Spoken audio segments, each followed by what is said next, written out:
Walking a path along the roots of Pikes Peak, you take a fork in the road to the Anselm Society Digital Pub. Inside is a raucous conversation on the arts, faith, and the definitive meaning of Tom Bombadil. At a corner table by the fire are two people. One of them is saying that he found the answer in a book of lost tales, but it's not the book of lost tales you're thinking of. And that's me, Matthew Mullema, and welcome to Believe to See, a podcast of the Anselm Society Arts Guild. Here at Believe to See, we explore the relationship between faith, art, and storytelling. Our goal is to help you connect the great story, the great stories, and our own stories in order to understand what it means to live with a Christian imagination. So here at Believe to See, we love stories and how they connect to the great story. I mean, I literally just read about it in the show intro. We also love Lord of the Rings. I mean, seriously, you should have seen our trivia competition at Anselm's Lord of the Rings pub night.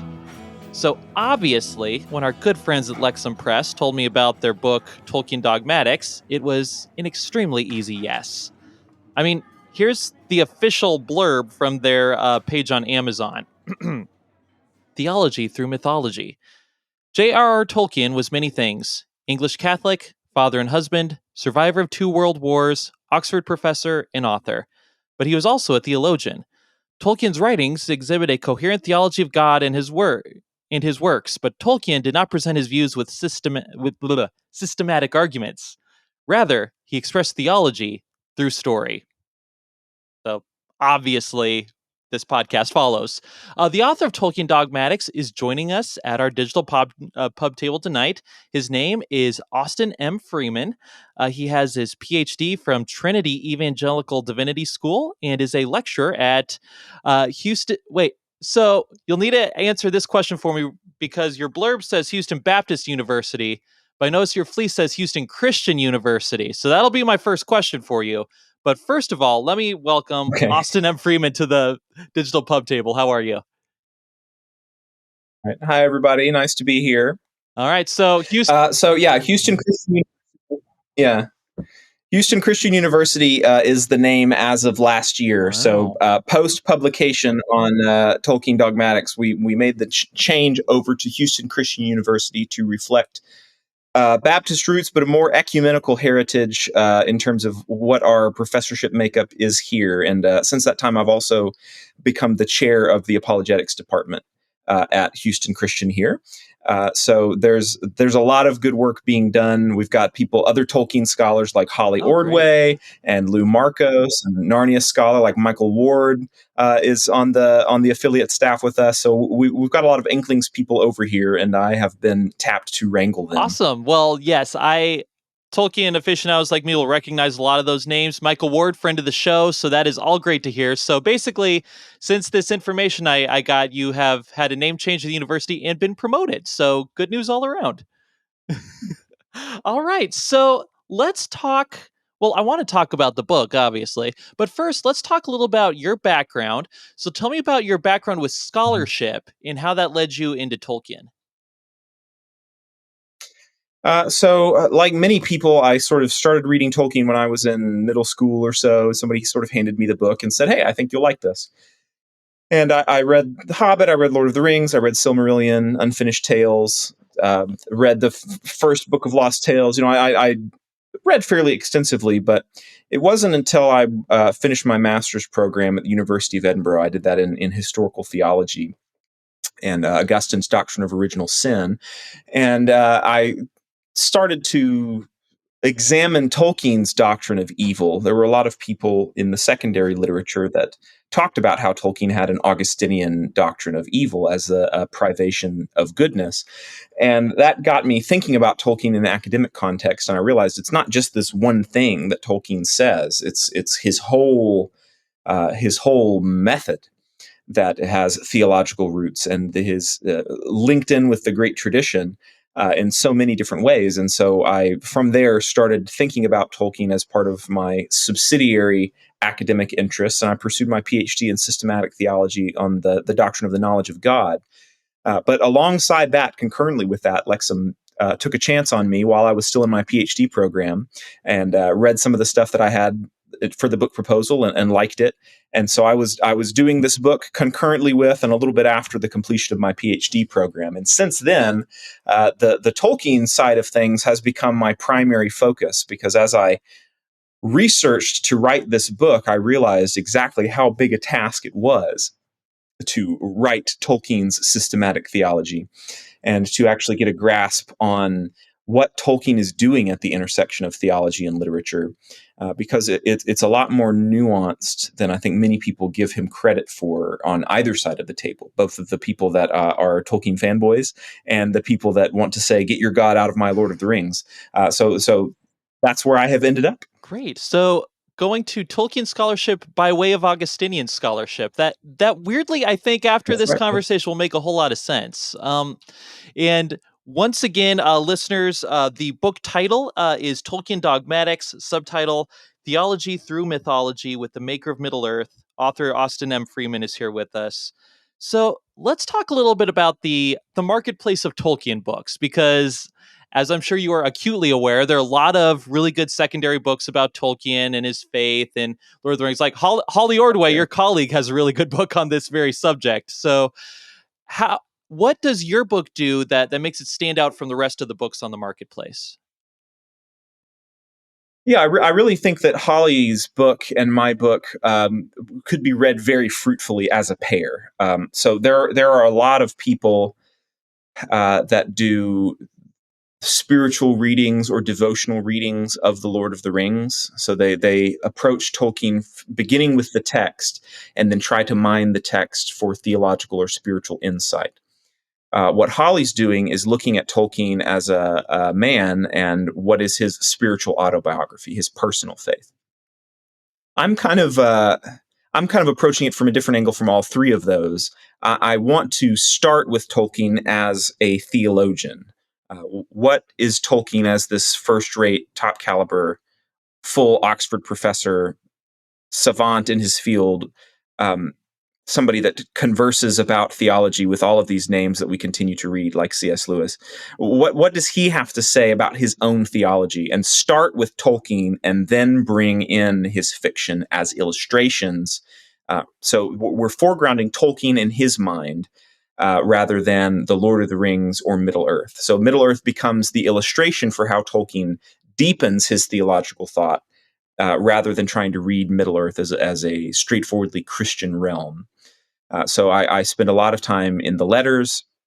I spend a lot of time in his other essays, like on fairy stories or Beowulf, the Monsters and the Critics, some of his published lectures, many of those things. And then I want to differentiate what Tolkien says is true for him, what he really believes in the primary world, because that's not always a one-to-one correspondence in Middle-earth. And you've got to be careful when you move from one to the other. But I think that's if I had to change the book from Tolkien Dogmatics, I would say the book is Tolkien as a theologian. Yeah, and I want to start with this theology aspect because a lot of folks like me, I'm an enthusiastic amateur. When I think of Tolkien's theology, I think, he's seems like very traditional Roman Catholic. Well, or like I picture like if I were to ask Tolkien, what are your theological beliefs? He'd hand me the Catechism of the Roman Catholic Church. I am guessing you would say that is Mm-hmm. lacking a lot of nuance. So what nuance am I missing from that?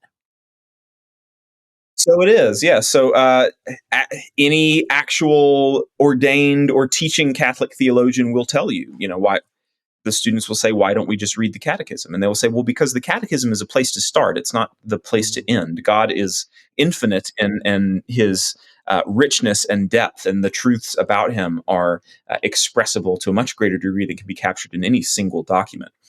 So just like there are modern Catholic theologians like Matthew Levering or people that were contemporary with Tolkien like Henri de Lubac or Hans Urs von Balthasar or Benedict XVI, there are all sorts of theologians that are doing constructive work within the Roman Catholic Church. And I just want to sort of slot Tolkien into that tradition. Not to say that he is departing from the teaching of the magisterium in any way, although I do flag a couple of instances where it is a potential issue. But just the fact that any theologian, over and above the dogmas, the creeds, the central doctrines, brings their own personality, their own flavoring, and their own perspective to the different facets of this, and that's what Tolkien's doing. Yeah, and I want to get into specific examples here because I think the examples that you use in the book are really fascinating. But one more sort of bit of housekeeping beforehand. And what do you think the benefits are in broad strokes of using basically mythology to communicate this theology as opposed to like a sermon or a theological treatise? What benefits does the story have? So there are a lot of different answers to that. One of them is that Tolkien was a fairly self-conscious person in many ways, and he was perfectly comfortable talking about and debating theology vociferously with his friends. But as an English Catholic of the time, he did not think that it was his place to instruct theology in a public manner. So he began to be rather frustrated with Lewis, for instance, as a layman, being called upon to give broadcast talks and be this sort of lay theologian for the masses. Tolkien, that was not his personality. And so he had very strong theological views, and he would defend his views and critique the views of others, but it was always in private. And so his daughter said, Priscilla said at one point, that he expressed his deepest convictions through story. That was what he was. He was a literary person. He lived inside language, as his friends would say. And so, as a philologist, that philology in the early 20th century is incredibly linked with folklore studies and with mythology studies. And so that's Tolkien's field. That is his deep-seated desire, is to participate in this mythic narrative. And so, just as a Christian like Makoto Fujimura has theological convictions and expresses those in his sculpture or in his painting, so Tolkien's convictions find natural expression in his fiction and in his poetry. But of course, the issue is art is less lucid, it's less interpretable than propositional statements. So when it's possible, we want to take the non-fictional statements that Tolkien made, the ones that we have access to, and use those as a lens or a guide to interpret something that might be less readily apparent. The benefit to situating his Christian convictions in a mythology in the first place, not even to begin to talk about the fact that fantasy and sci-fi make for great thought experiments. If you want to talk about what it means to be made in the image of God, then introduce some elves and some dwarves that seem to have souls that can be virtuous or vicious, and ask if they can be redeemed. Right? That's a great way of teasing out what some of these concepts mean. But Tolkien is one that is incredibly sensitive to beauty. And I think the idea that this story is also an art, that it is a deliberate composition with a particular style, is something that he thought was very important for Christianity to keep hold of. The aesthetic dimension of the faith was something that took great priority for him. And I think that's a way that he can allow his human creativity, his subcreative impulse to flourish. Hmm.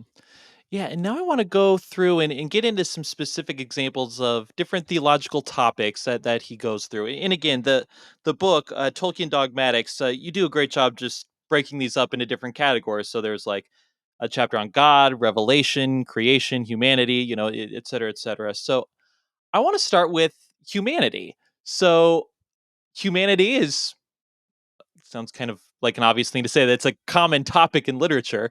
But in the fantasy realm, it gets a little bit trickier because there aren't just humans. There are elves, dwarves, hobbits, these sort of angel creatures. So how does Tolkien, start the broad question, then whittle it down. How does Tolkien express his theological views on humanity through his writings? Great. So for Tolkien, we have explicit statements where he sort of gives us his methodology and he says, "This is what I'm doing." So for him, the major classifications that most listeners will be familiar with, we've got the men. It's for Tolkien, it is men and not humans. You've got men, capital M. You've got elves, dwarves, hobbits. Hobbits are a subspecies of men, so you sort of fold them in there. And the contrast in large part is between men and elves, and these are two different aspects of the same truth. So Tolkien slots them all under this doctrine of the image of God, but each of his fictional races serve to illustrate one of those aspects more than the others. So he says, for example, the elves are the art makers, the sensitivity to beauty, the paradigm of creativity par excellence, he says. Men are the ones who are mortal and who are longing for eternity. Elves are this worldly. Elves delight in the current creation. Human beings have a heart that longs to be with God. And the dwarves, likewise, are craftsmen of a different sort, more methodical, everyday sort of practical craftsmanship. Um, but he also ties the dwarves in with the Jews in a way that they are an ancient people with a strong culture who are exiled from their homeland and who are looking for restoration. He talks about hobbits as men, but with a particular attitude that he sees illustrated in his specific culture of the England of the 19th and early 20th century, Victorian and Edwardian period England.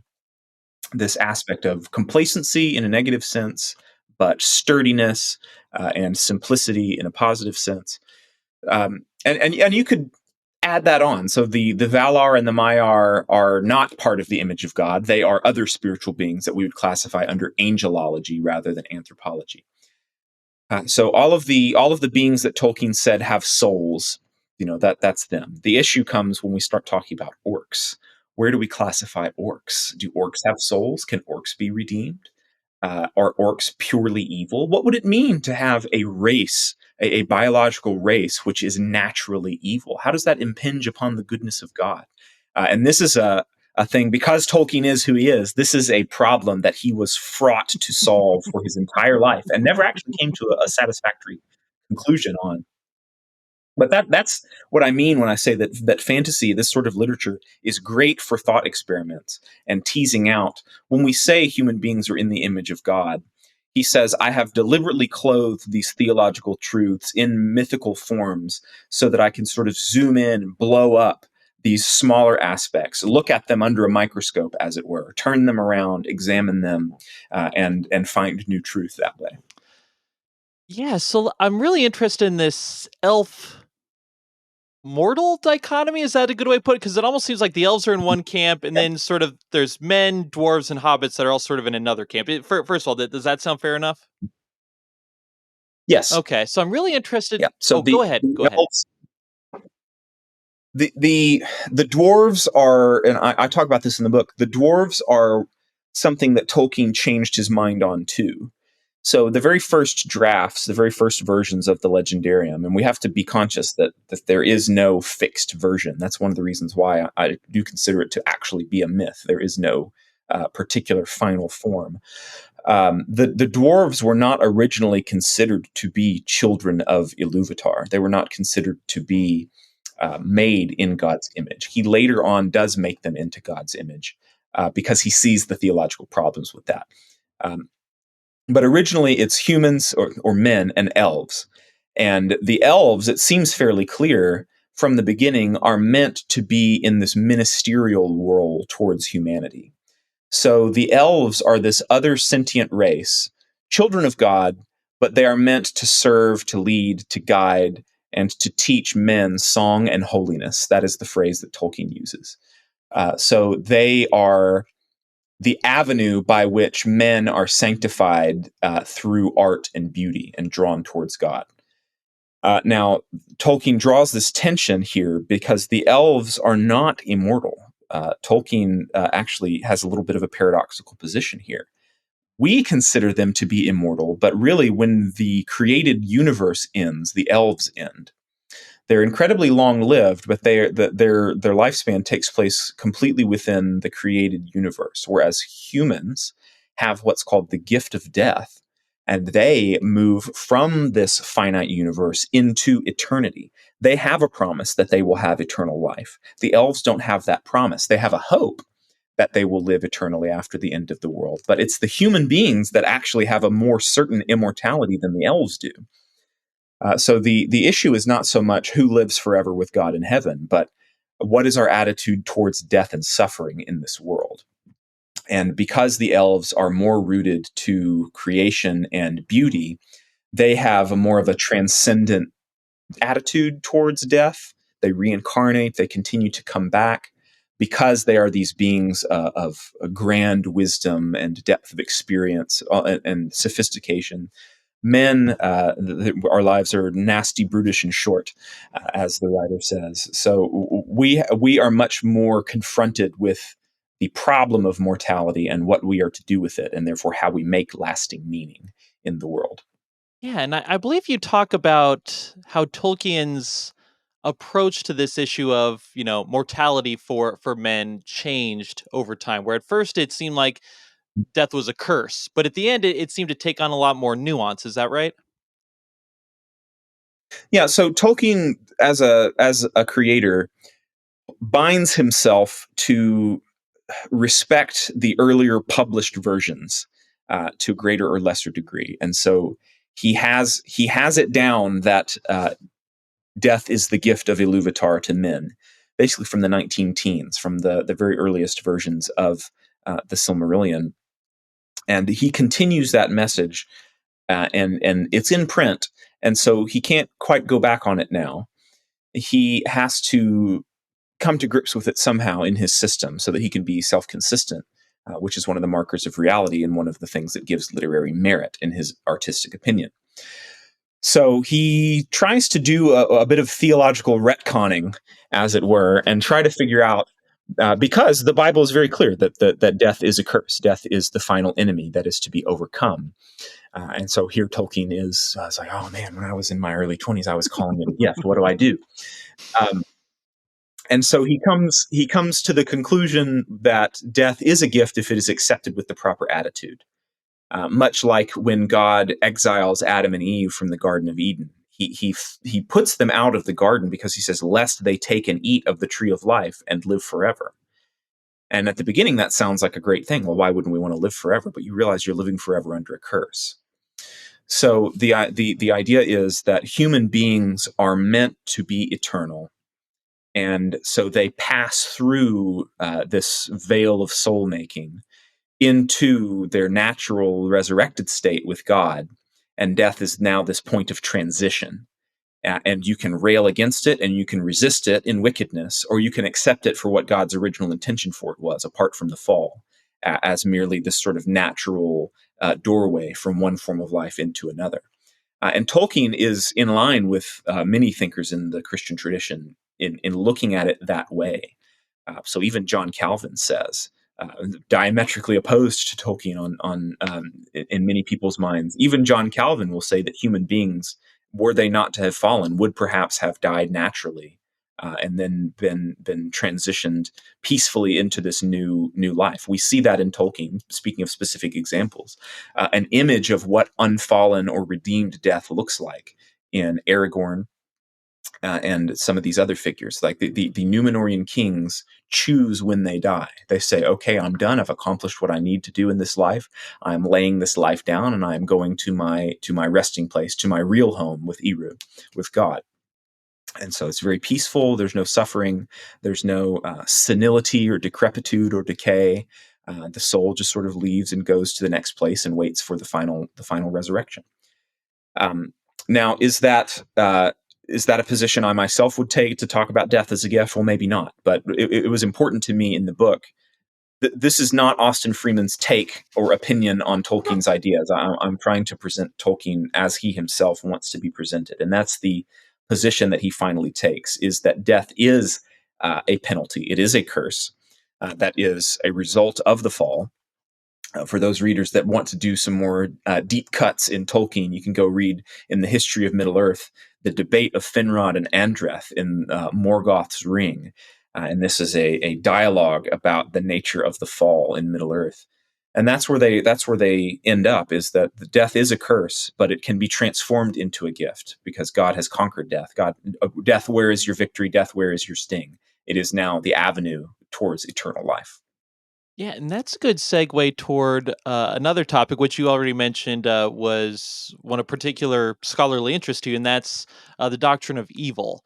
So, for listeners who may not have it Mhm. top of mind, can you please explain, the basics of St. Augustine's doctrine of evil and how that relates to Tolkien. Sure. So Augustine, in many places, but most people probably would be most familiar or accessible to read it in his Confessions, he talks about the fact that he struggled with where evil comes from. Before he was a Christian, if you believe that God makes everything, if you believe that God is good and virtuous, then whence evil? Either there is this other God, which he believed for a little while when he was a Manichaean, or God himself is somehow wicked or imperfect. You can't believe that. So he really struggled with it. And the conclusion that he came to after speaking with Ambrose and other people in the faith was that evil is not a thing. Evil is an absence. So we might think about a whole. Does a whole exist? Well, yes. There it is. We can measure it. We can stick our foot in it. But it exists by not existing, right? Because a whole is a place where something is not.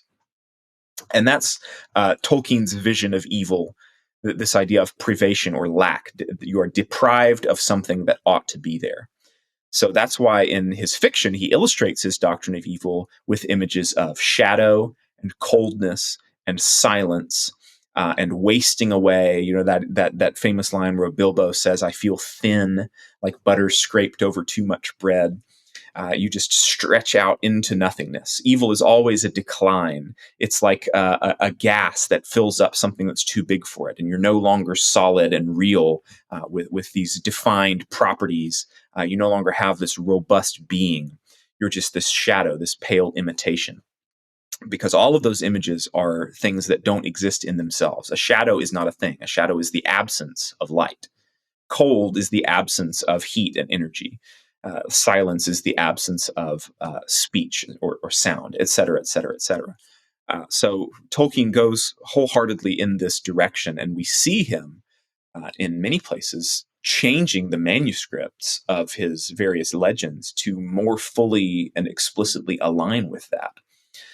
So in his passages on Ungoliant in the Silmarillion, for instance, if you look at the earliest drafts where he's not being as reflective about what he's doing, theologically, Ungoliant is said to perhaps just have always existed. Maybe she's just eternal. Maybe she's just one of these principles of the universe. And by the time he gets to revisiting the Silmarillion after The Lord of the Rings is published, it's very clear. Ungoliant was created good. She fell and rebelled with Morgoth, or the Satan figure, and then she rebels against him. And she is always hungry, so this image of hollowness, a lack again. And she eventually devours herself. So it's all over the place. The best place to go and look at Tolkien's vision of evil is the passage where they are in front. They're in the Vale of Cirith Ungol. They're in front of Minas Morgul, and then they go into Shelob's lair. Those are some of the most packed passages. Every adjective, every idea that Tolkien's putting forward is stressing this idea of negation or absence. And that's what evil is. The other interesting thing is that evil is depicted as more pathetic than good is. It's very difficult in modern literature to make the good guys more compelling or cooler than the bad guys are. I mean, you got all of the 10-year-olds. They go to school with their stormtrooper Darth Vader lunchboxes. But for Tolkien, who are the people whose lunchboxes we have, right? It's Aragorn, it's Gandalf, it's actually the good guys. And so it's because evil ultimately ends up defeating itself. You look at Saruman in the text. He starts off as the greatest of the wizards, the wisest of all of the people that are fighting against Sauron. And then he becomes this sort of pathetic prisoner in a tower. And then he becomes an exile, and then he becomes a beggar in the Shire, and ultimately he just dies in a puddle of mud and wastes away. Like, that is the end of evil in Tolkien. It's exactly the opposite trajectory that we find in most modern Hollywood adaptations. For every time evil gets encountered, it's a bigger, more dangerous threat. The new guy is bigger and badder than the next one.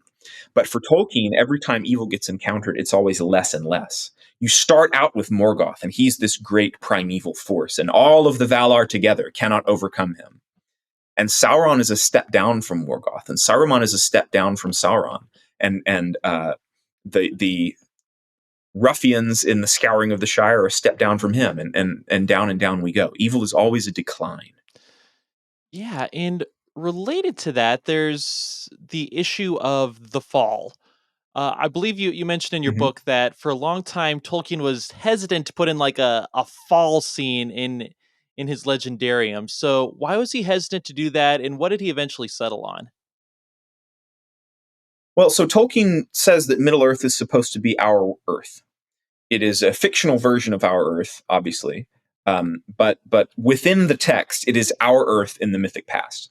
And so, while he cannot therefore include things about Jesus or salvation or special revelation as such, he does, however, bind himself to what the Bible does affirm about human origins or the creation of the world. So there's one God. This God exists in three persons. There's this incipient doctrine of the Trinity in Middle Earth.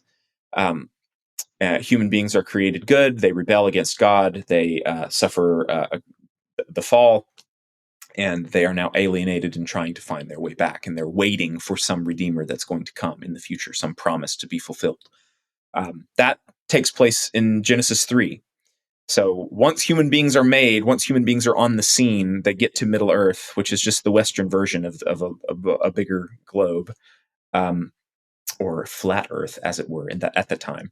Uh, the That story is already a part of their story, and so he's got two options at that point. Either he can retell the Genesis account, um, and he doesn't want to do that because, according to his doctrine of subcreation, he doesn't want anytime you bring the primary world in to your subcreated world, you're showing it as an illusion, as an imitation, and you lose the integrity and the imaginative immersion. So he doesn't want to do that, not for any theological reason, but for an aesthetic reason. Um, and so his only other option is to sort of say that it happened but never depict it. Right? It's gestured to off screen. It's like a little Easter egg, we could say, for our MCU and Marvel movie aficionados in the audience. Right? If you've read the literature, if you read the comic books, you know what this is. If you've read Genesis, when they say there is a darkness behind us and we are facing exile, you're like, oh, I see what you're doing there.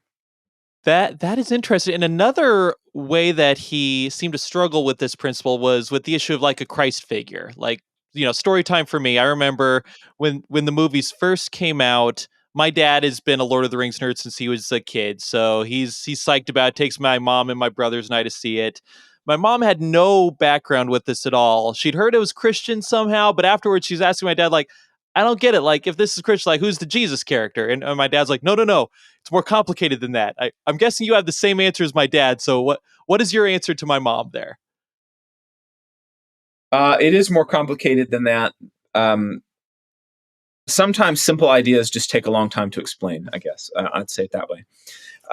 So the simple answer is there is no Jesus figure because Jesus becomes a human being in approximately 4 BC, and this is set thousands of years before that. So Jesus isn't there. There's only one incarnation. The longer answer is there are lots of people who are types of Christ. For our theologically resourced listeners, there are people who foreshadow the office of Christ, but never perfectly or fully.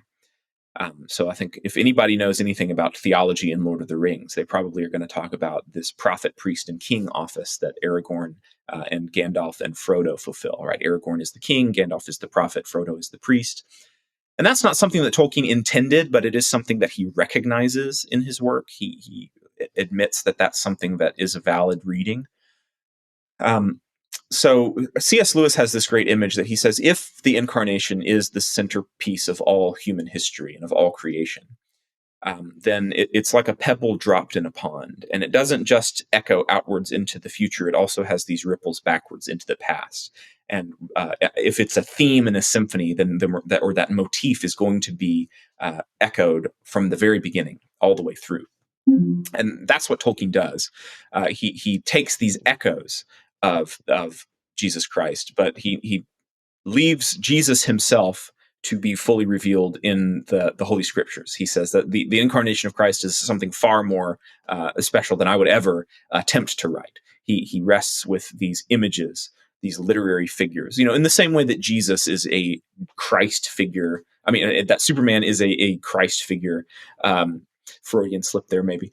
The same way that Tolkien has it. This is not a person who is identified with Christ.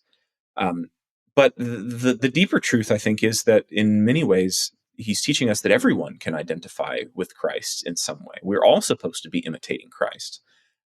We all can participate in what that means, because Jesus is the image of God. We are made according to the image, in the image. So picking up from the earlier traditions of people like Irenaeus, Jesus is the archetype for humanity. Jesus is the model for what it means to be a human being. And so therefore, all of us are going to echo that in some sense or another. All right. So running out of time. Final question. Tom Bombadil, what do we do with him?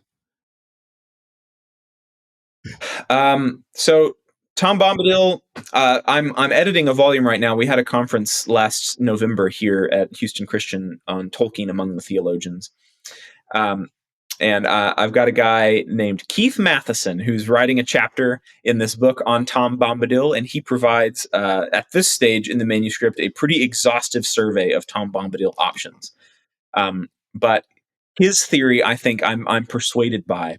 Like, Tom Bombadil is a character that he is a doll that Tolkien had for his children, and he would tell stories about Tom Bombadil prior to writing The Lord of the Rings. And remember that The Hobbit starts as stories for Tolkien's children. So Tom Bombadil in The Lord of the Rings, according to Matheson, is the same Tom Bombadil doll character from these other stories. He is somebody from another fictional universe that shows up in this universe to sort of flag for the reader that there's more going on. There are more things in heaven and earth, Horatio, than are dreamt of in your philosophy, as Shakespeare said. So the idea is that's why the ring doesn't affect him, because he's not part of this subcreative system. He's part of another system. That's why he's bound to this particular place, because this is the place where his stories and tales are in his universe. That's why he says he's the eldest. We know, what does it mean he's the eldest? Like, Gandalf was there at the creation of the universe. What does it mean that Tom Bombadil is the eldest? Well, fictionally, in the creation of the universe, the Ainulindale is something that Tolkien writes after he writes the Tom Bombadil poems. Right, this Gandalf character, well, not Ainulindale, but Gandalf is a character that gets invented in the 1930s. Tom Bombadil was already kicking around by then. That's what he means when he says he was here before the rocks and the trees. He was here before Tolkien started writing Middle-earth. That's Matheson's theory. I think that's probably the most interesting and persuasive theory that I have heard. That is so interesting, and I really want to ask you another hour's worth of questions just about that, but because I am a disciplined podcaster, I will refrain. We're actually running low on time. So once again, listeners, the book, Tolkien Dogmatics, Theology Through Mythology with the Maker of Middle-earth. The author is Austin M. Freeman. Austin, where else can we find you? Where can we find your book? What else do you have that you want to point us to? So the book is available at any fine bookseller. You can buy it on Amazon. You can buy it more cheaply direct from Lexham Press's website. And you can find me here at Houston Christian University. We have a master's in apologetics where you can come and study with me and Holly Ordway and Michael Ward and all sorts of other people and do cultural and imaginative apologetics and talk about the same sort of things that I'm talking about here. So hc.edu, and if you guys want to explore further. All right, awesome. Well, thank you so much for joining us here at the Digital Pub Table. And listeners, as y'all can probably guess, things are winding down at the Anselm Society Digital Pub. The fire is down to embers, the customers are trundling home, and you've polished off your final glass. Once again, Believe to See is a podcast of the Anselm Society Arts Guild. If you have a few seconds, please rate and review the show wherever you get your podcasts. We really appreciate it. Thank you again for listening, and we will catch you next time.